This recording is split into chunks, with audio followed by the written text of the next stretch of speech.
The next day, the one after Preparation Day, the chief priests and the Pharisees went to Pilate.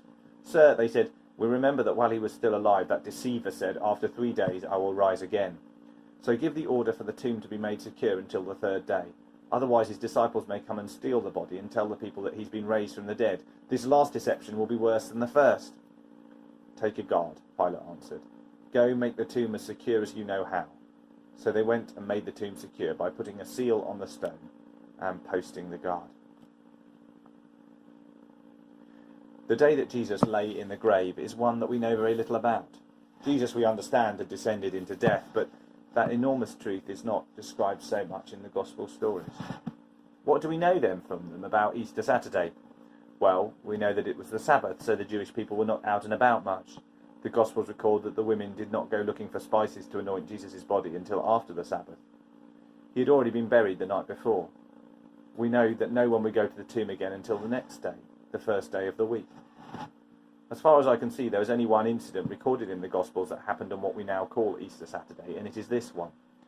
We follow the chief priests and the Pharisees off to Pilate, who are desperate to seal Jesus in the tomb to make sure his disciples don't steal the body and pretend he's alive again.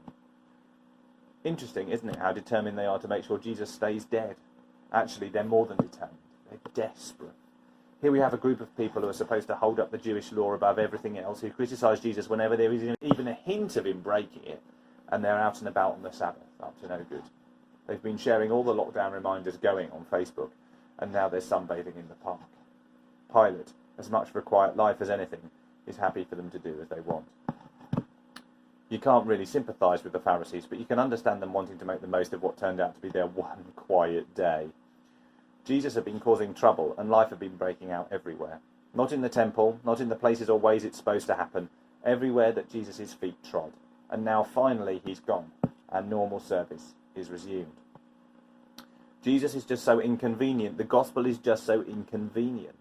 For so many people, even sometimes in the church, life is just so much easier without him. If we could imagine, just for a day, that he isn't there, think what we might do. The trouble is, someone tried that before, and the decisions they made were self-serving and dishonest, and ultimately a lot more about death than they were about life. Now, I wouldn't try it, of course, and nor would you, except, what if when this season we're in, where lots of us are very conscious of just how much we need Jesus, what if, when this passes, and it will, we begin to think that we can manage without him again, manage like Pilate and the Pharisees, resume normal service?